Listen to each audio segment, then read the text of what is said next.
It's just so far. Okay, don't worry, I got you. You got every time, I'll get your hands up right when I need to start wrapping. You're good at like that. You're good at like a high side, right hand, maybe go like this, and now we'll try to wrap it up. I'll kind of keep an eye on your side. Yeah, it's cool. Can you tell if this is facing the mic? I'll keep an eye on it. Okay. Is this? You gotta come on up to the, what was it?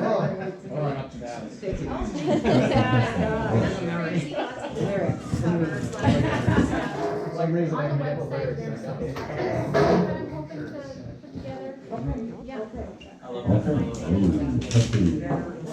Better with wine. Okay, everybody, big round of applause for Anthony.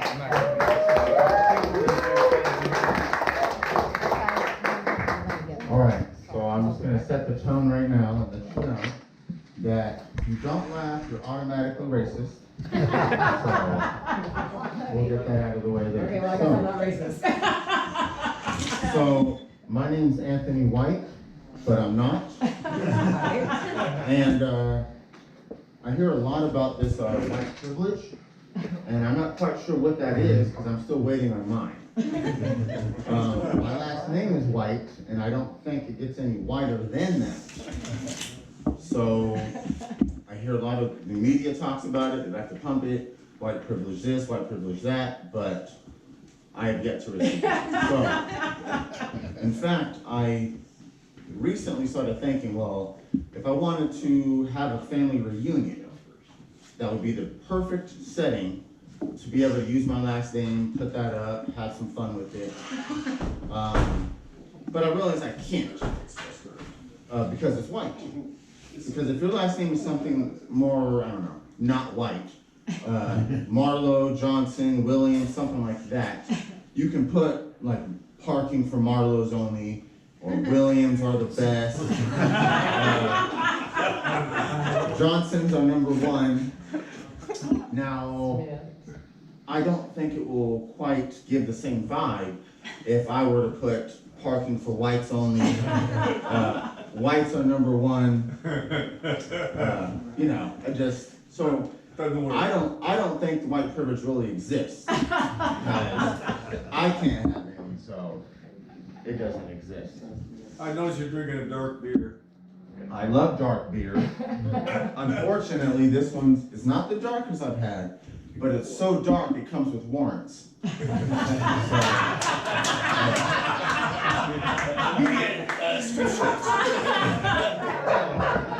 Anyway. The profiling with that white. So I go to pick up my car from a friend of mine because I can't always afford a real shop. You know, $150, $170 an hour, that adds up. So I just pay my friend half the price. He does a great job, but he likes to mess with me, and sometimes it causes problems. So I go to pick up my car, and he tells me my seatbelts are gay. Okay, what does that mean? Your seatbelts are gay. Great. So as I'm walking to my car and I get in, I'm assuming it's because I drive a Japanese car and he drives American and he's doing that, American only thing, whatever. No. I'll get in my car and I try to buckle up, but sure enough, he made both ends the male end, if you will. So I can't buckle up. Well, this is hilarious. I laugh, I get a good laugh out of it, and I don't have time for him to fix it. I have to leave. I have things to do. I live in a small town. I'm not worried about getting, what are the odds of me getting pulled over? Well, for the sake of the story, 100%. So I get pulled over, and the cop comes up and says, the usual license, registration. Okay, here you go. Do you know I pulled you over? And I say no, because I'm not going to just hand that information out.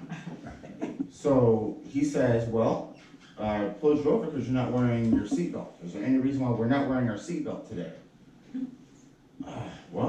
Yeah. My seatbelts are gay. He says, what? My seatbelts are gay. And then he just says, you know what? Let me go ahead and you got insurance on the car, he asked for the usual stuff. So with my license, he's staring at my license and he goes, okay, Mr. White, sit tight, I'll be back in a minute. About 10 minutes later, he comes back and he asks me to step out of the vehicle. Great. So he handcuffs me and says, don't worry, Mr. White, you're just being detained. And then he takes me over to the back of the squad car where he, puts me there, shuts the door, and he proceeds to search my car illegally. And as I'm in the back of the cop car, I can't help but to think, oh, this must be my white privilege. But of course, it's really a made up story. I've never had problems with cops. I'll tell you a quick, true story. About 5 years ago, I was with my now wife, girlfriend at the time, and we're in the backwoods of Oregon. And I didn't know you could get this deep into the woods, where you go deep into the woods and you keep going, and then you go into the back of those woods. Deep woods, body won't be found, helicopter can't see anything. And I'm back there, and it's my wife's dad's friends, and they're all just doing regular stuff, having a barbecue, shooting guns. Of course I want to shoot the guns, so they offer me, and I'm like, yeah, I'll shoot it. So they hand me an AR-15. Now I notice that they're not wearing ear protection, and I'm not gonna act like a bitch or anything and be like, can I get some earphones? Because if they're not doing it, I'm not doing it, So I shoot about 7 rounds. After about 7 rounds, my right ear, nope, just, I felt like my ear was being stabbed. So I'm like, here you go, and I hand the rifle back, and we're about ready to leave at this point. So I'm in the back of the SUV waiting, and I see this woman come over to her child. I'm assuming it's her child. Little boy, couldn't have been any more than 4 years old. And she goes, true story, she says, what sound does a chainsaw make? She does this, and again, little boys like this. Some of you already know what this is probably coming to. So she says, what sound does a chainsaw make? Run, nigga, nigga, nigga. And then she stands up, looks at me. We're both looking at each other. And then she just disappears. Now at this point, I'm tired. I don't care, man. I'm cool on the other side of the pillow. I don't care. So she comes up to me eventually, 5 minutes later or so, and starts apologizing profusely. I don't care. I'm like, that's fine, whatever, blah, blah, blah. I just want to go home at this point. I didn't think about it at the time, but I should have said, that's okay, my last name's White. But, I do, I think I enjoy stereotypes. I think that it's fun to look at and make fun of stereotypes. Obviously, they don't always apply. I don't fit a lot of stereotypes, but I do fit some. And I guess the ones that I do fit is, fortunately, I am unemployed, yet I drive a really nice car, I have about 50 pairs of Jordans, and I'm married to a white woman. So, but the ones that I don't necessarily fit is, I don't like barbecue sauce, I can't dance, I can't sing, I've never been able to play basketball. I know who my father is. I have good credit too, so, So I don't fit all of them. But, so unfortunately, I guess the ironic thing about being unemployed is everywhere I go, people think I'm employed there, and I don't understand that. I don't know what about me looks like I fucking work where they are shopping at, especially without a lanyard. I have a cart full of food, and they're like, oh, do you have any of these in the back? I don't fucking know. I'm dressed like this, they think I work at Walmart or something. Like, I'm not even wearing blue. I don't understand. But, I have to do the shopping because, the wife she goes to work, so I have to do the other stuff that, it seems fair. I'm not bitching. But I don't like grocery shopping. and I went grocery shopping. As soon as I entered the door, I just had a thought. It'd be funny if they tried to accuse me of stealing some shit. Whatever. I didn't think it was gonna happen. So after I do my shopping and I'm checking out, this Filipino lady asked if I'm gonna pay for the pick that was sitting in my hair. And I'm like, I came in with this. And I wish I could describe or reenact this look that she gave me, like it was the worst thing I've ever said in my life, her life. I didn't do anything. I just said I came in with this pick. You guys don't even sell these here. And she just looked at me and started backing down, like kind of slow, just started backing away, and then just went away. Okay, so I started checking my groceries, and I hit the checkout, blah, blah, blah, and I guess I forgot that this is about a year or so ago where we transitioned, at least in Kitsap County, from going to, we have to charge for the paper bag, they're getting rid of the plastic. I forgot about this.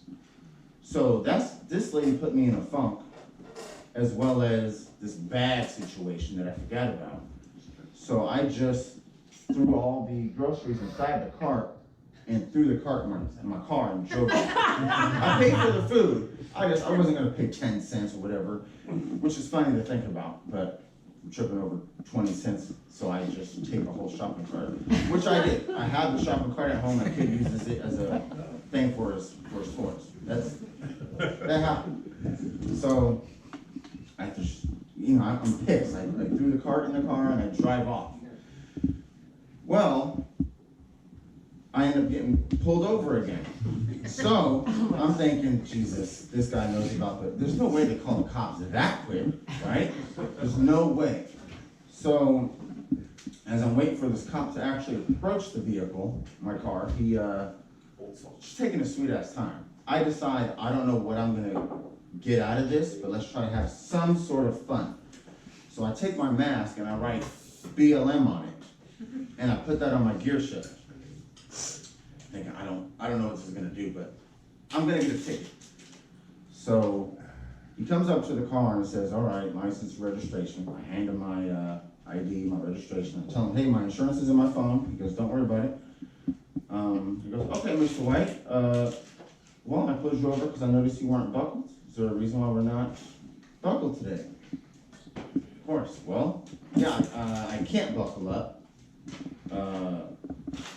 My seatbelts are gay. I'm very hesitant because this guy, I know he doesn't want to hear it.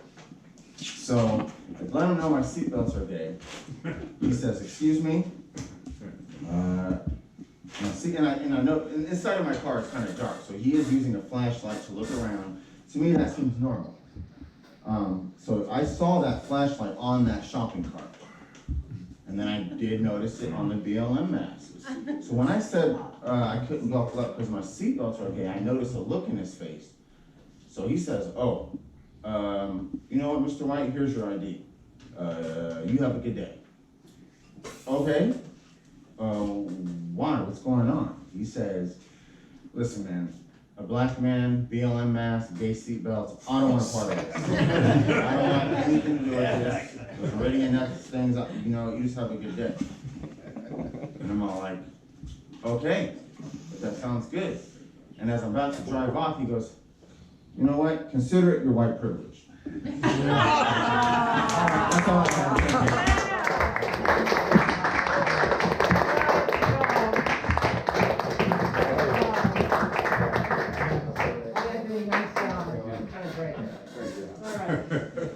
Good stuff, man.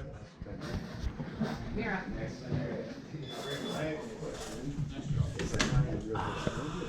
No, it's perfectly real. Thank you. Thank you.